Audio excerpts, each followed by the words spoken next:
Shalom saudara yang dikasihi Tuhan.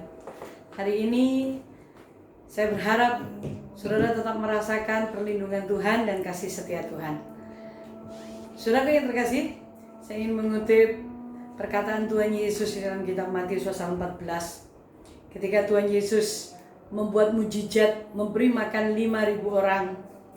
Saudaraku, yang hanya laki-laki saja, belum termasuk perempuan dan anak-anak. Pada waktu itu Tuhan Yesus memberitahukan kepada murid-muridnya, ketika orang banyak mengikut Yesus berduyun-duyun dan sudah seharian mereka mendengarkan khotbah, pengajaran yang disampaikan Tuhan Yesus. Ternyata murid-murid Tuhan Yesus itu juga pernah mengalami kebingungan, saudaraku. Karena pada waktu itu Tuhan Yesus berkata kepada murid-muridnya, yang waktu itu Petrus berkata, "Tuhan, hari sudah larut, suruhlah mereka pulang." Tapi tiba-tiba perkataan Tuhan Yesus itu membuat murid-muridnya syok, saudara. Saya membaca itu, merenungkannya pasti syok. Karena Tuhan Yesus berkata, jangan mereka pulang, tapi beri mereka makan. Saudara, bayangkan saja, 5.000 orang yang hanya laki-lakinya saja. Terus murid-muridnya disuruh memberi mereka makan. Saya tahu itu pergumulan berat dan membuat mereka tidak bisa berkata apa-apa. Tapi dengar baik-baik, saudaraku. Bahwa Yesus yang kita sembah adalah Yesus yang hidup. Dia tahu kok muridnya bingung. Dia tahu muridnya mau ngomong apa. Uang yang ada pada kas mereka pun tidak mencukupinya. Nah saudara, jadi kalau saudara saat ini saudara sedang dalam keadaan tidak tahu apa yang harus kita perbuat, mari kita teladani apa yang tertulis di dalam nats ini. Tuhan Yesus itu, saudara dan saya harus sadar, Yesus itu adalah pribadi yang penuh dengan belas kasihan. Dia tahu apa yang ada di hatimu dan hatiku sebelum lidah kita mengeluarkan perkataan, seperti yang dikatakan oleh Raja Daud. Jadi ketika Yesus melihat murid-muridnya itu kebingungan, dia cuma berkata ada dua hal.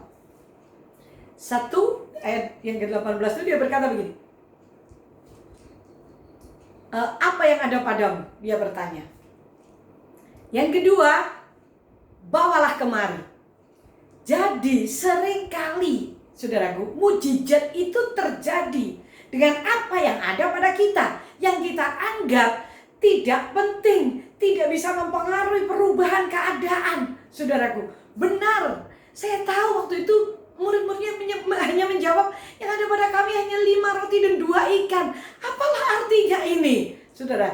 Tetapi apa yang ada pada murid-murid itu ketika dibawa kepada Yesus, diserahkan kepada Yesus, diberikan kepada Yesus, maka di tangan yang berlubang paku itu mujizat terjadi. Jadi kalau saudara sekarang sedang mengalami permasalahan, sedang mengalami kesulitan, apapun yang sedang engkau alami, entah sakit penyakit, entah itu ekonomi, keluarga, apa yang ada padamu sekarang, bawa itu dan serahkan kepada Dia. Maka di tangan Tuhan, semua yang serba tidak mungkin, yang mungkin menurut pikiran kita nggak ada jawaban, justru di situ tangan yang berlubang paku mengubahkan. Bahkan Alkitab berkata, sisa 12 bakul. Jadi apa yang ada padamu, bawa kepada Dia. Tuhan bekerja melalui apa yang ada pada saudara dan saya.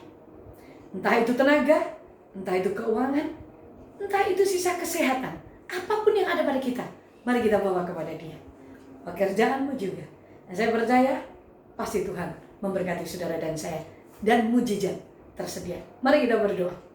Bapa di surga, terima kasih hari ini Kau mengajarkan kepada kami bahwa kami harus membawa apa yang ada pada kami, entah itu masalah, entah itu kesukaran, apapun yang ada pada kami yang tersisa dalam hidup kami, biarlah kami bawa kepadamu, kami serahkan kepadamu, karena kami tahu tangan-Mu yang berlubang paku itu adalah tangan yang berkuasa, tangan yang mengubahkan, tangan yang memulihkan, bahkan tangan yang memberkati.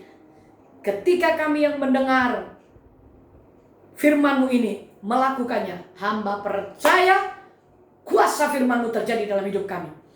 Dalam nama Yesus, mujizat pasti kami alami. Amin. Sampai berjumpa. Tuhan memberkati saudara.